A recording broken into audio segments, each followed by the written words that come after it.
Every 500 years, the greatest powers of the galaxy gathered for the Celestial Armada Showcase, an event that was more than just a display of ships. It was a competition of pride, power, and progress. From glittering cruisers lined with energy sails to sleek exploration vessels guided by sentient AI, the fleets of advanced civilizations stretched across the starfield like a cosmic parade.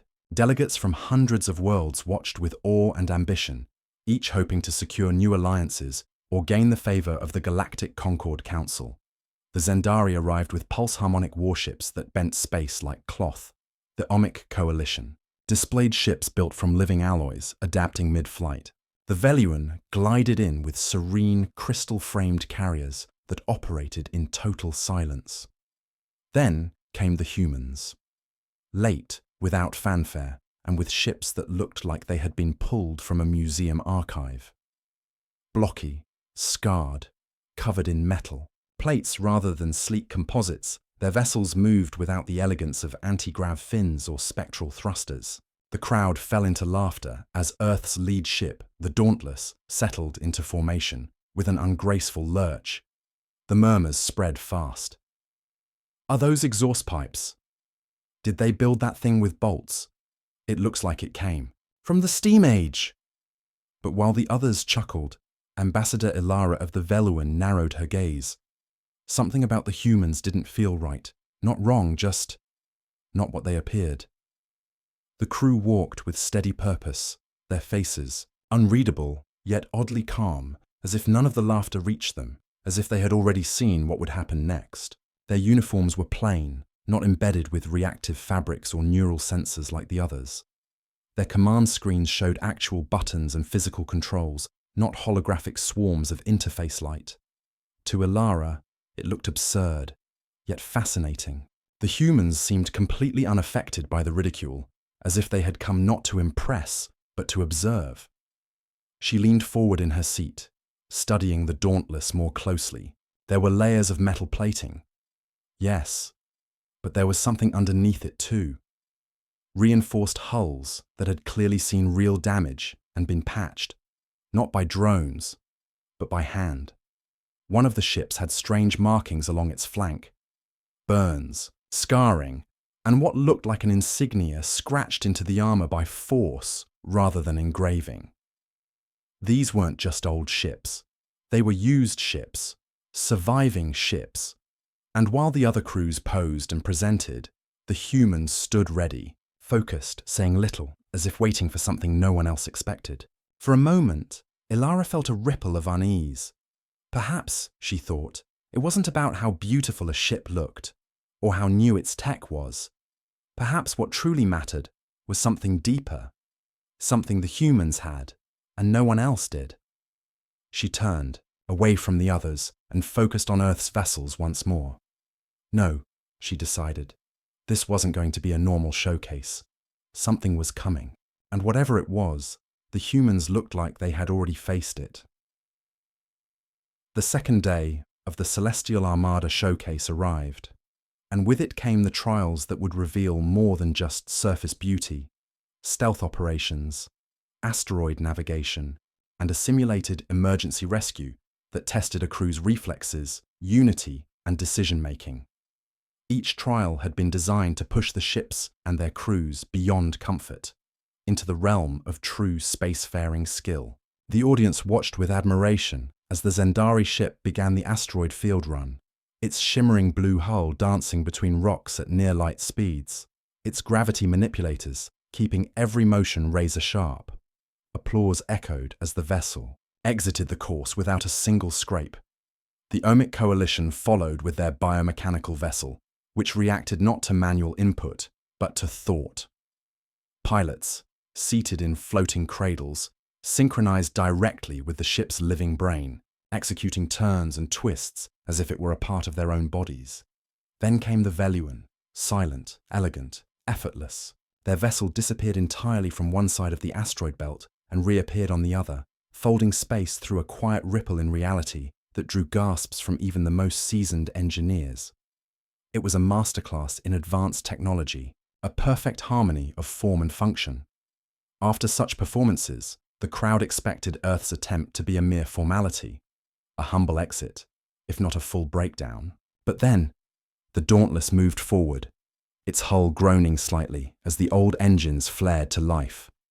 There was no glow of warp fields, no trace of gravitic shimmer, only the roar of thrusters and the steady blink of mechanical systems. Chuckles rose from the crowd, some already preparing jokes, others turning away to check their data logs. But the ship didn't falter. It surged forward into the asteroid field with surprising speed, and then, to everyone's disbelief, it began to maneuver, not with the grace of technology, but with the precision of purpose. Its movements were sharp, tight, controlled. It weaved between spinning boulders and narrow gaps using only manual adjustments, with pilots visibly working together across the control deck, responding to each other's calls in real time. The ship rolled and pivoted, not like a machine dancing through math, but like a living crew solving a puzzle in motion. Gasps began to replace laughter. No AI, no autocorrection, just human hands, guiding metal through chaos. Not once did the Dauntless slow down. It completed the asteroid course with 0 collisions, and when it emerged from the other end, there was no celebration from the crew, only calm. As if this was expected. As if this was routine. One of the event hosts, still recovering from surprise, requested a statement from the human pilot. The man looked into the camera, adjusted his collar, and with a casual shrug replied, "Practice." The silence that followed was louder than any cheer. Across the stands, eyes met in quiet shock. Representatives from other species whispered among themselves, trying to understand how such an outdated vessel could achieve such perfect execution. Some speculated secret upgrades, others called it luck. But Ambassador Ilara, watching from her seat with her fingers steepled in thought, understood. These humans had not been showy, not dramatic. They had simply trusted their training. There was no need for shortcuts when skill had been honed through experience. The real trial, she realized, hadn't just been for the crews, it was for the observers, and they had all failed to see what was right in front of them. Something about humanity's simplicity was beginning to feel dangerously close to genius. After the asteroid trial, a strange silence settled over the showcase grounds. No more jokes were made about Earth's rusty ships or outdated engines. Whispers filled the halls, carried from one delegation to another, filled with questions that no one could answer. How did machines that looked so old, so basic, outperform the galaxy's finest engineering? In response, the human delegation did something unexpected. They offered a glimpse into their ship's core systems, opening parts of their schematics to the galactic Concord as a gesture of open transparency. Many assumed it was a trick. Either the humans were bluffing, or they were too naive to understand what they were revealing.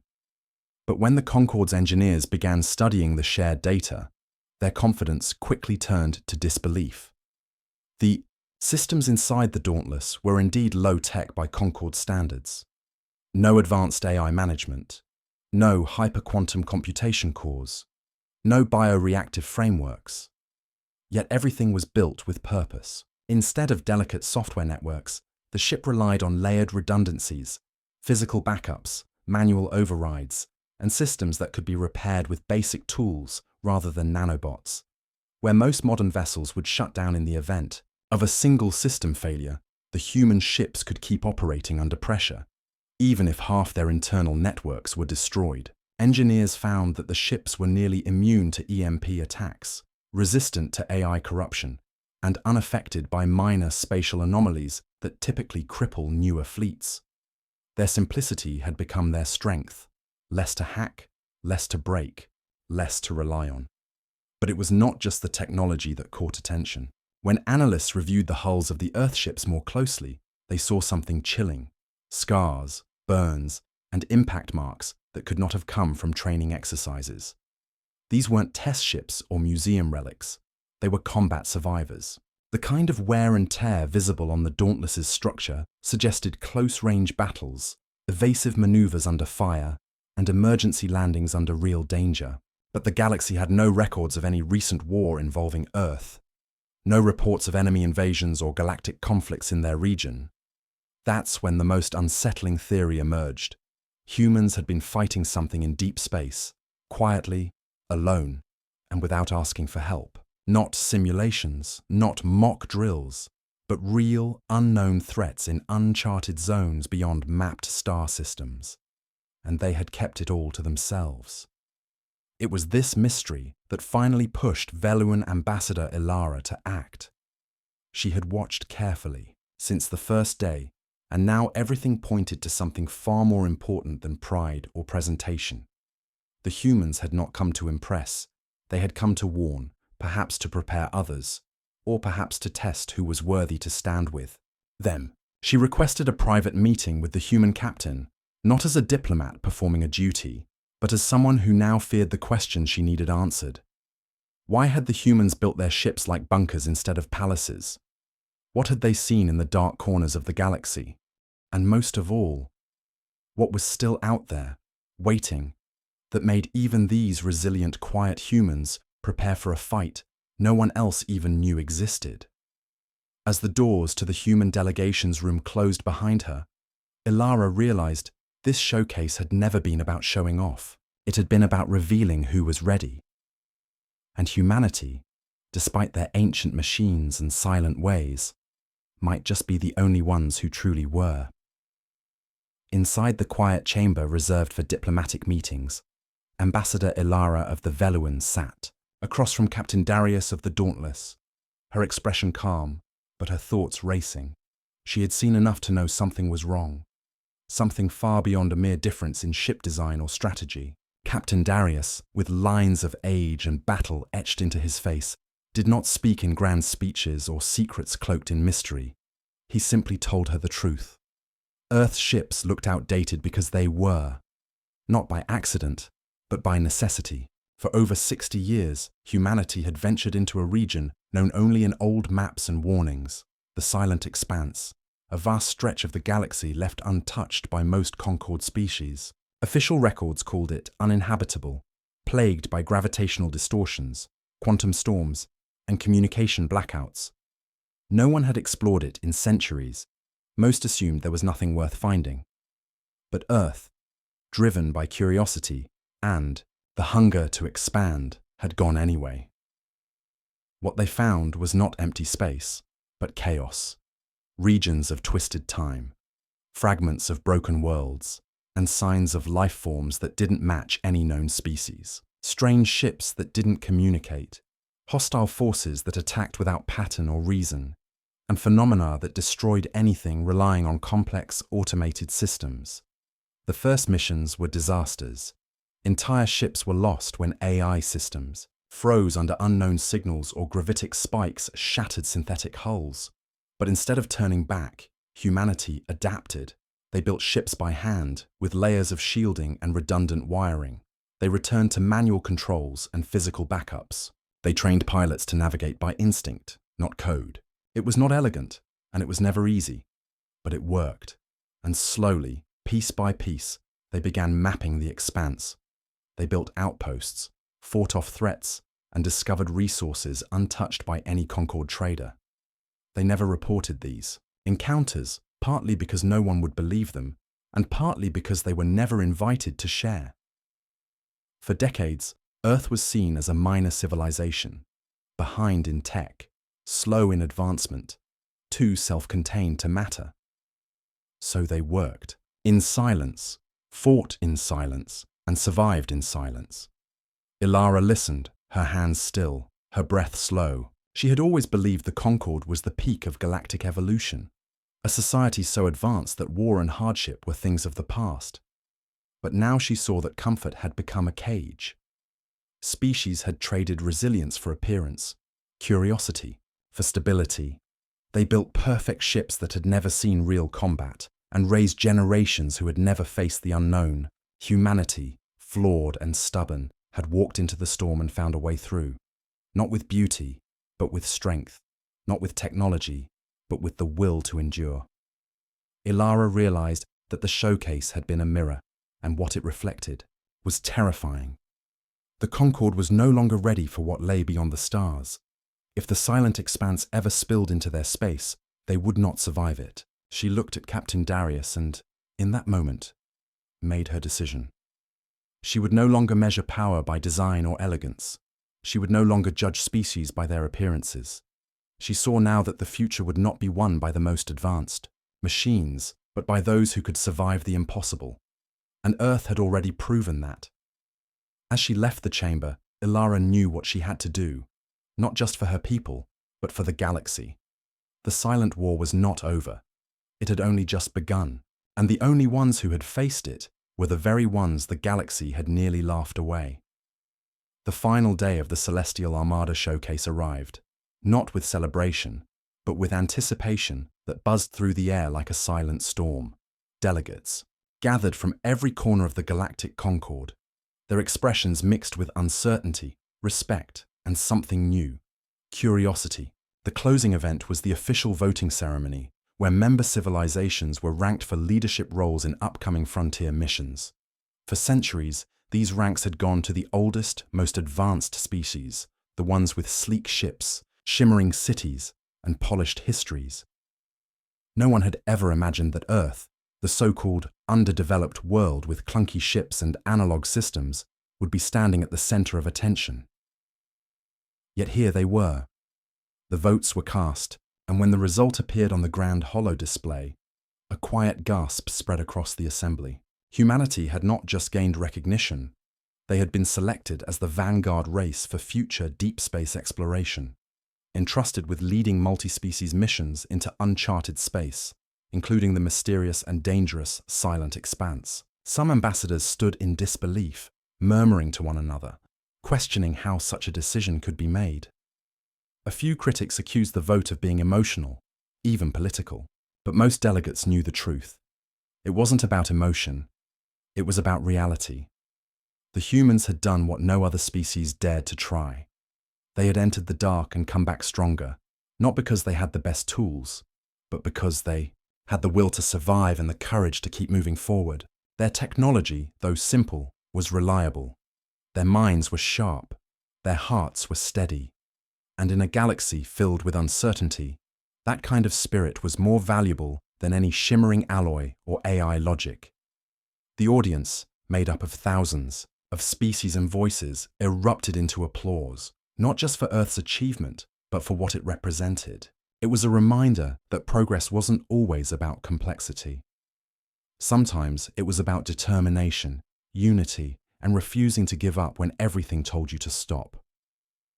As the newly appointed fleet prepared for departure, the Dauntless took its place at the front of the formation. Its old hull gleamed under the station lights, not from polish, but from pride. Other ships, from various species, aligned behind it, not in competition, but in cooperation. Inside the command deck, Captain Darius stood at the helm, surrounded by his crew, calm and focused as always.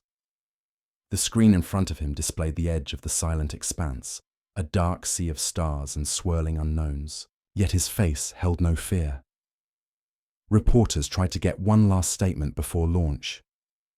He looked toward the camera, eyes steady, and offered a simple smile. Outdated? Maybe, he said. But we've been dominating the unknown since the wheel, and with that, the engines ignited and the fleet moved forward, led by the very people once mocked for their simplicity. It was not just a victory for Earth, it was a turning point for the galaxy. A reminder that sometimes greatness comes not from the most advanced systems, but from those who refuse to quit, who dare to go where others will not, and who carry within them the oldest power in the universe, the human spirit. The stars stretched ahead, vast and waiting, and this time humanity would lead the way.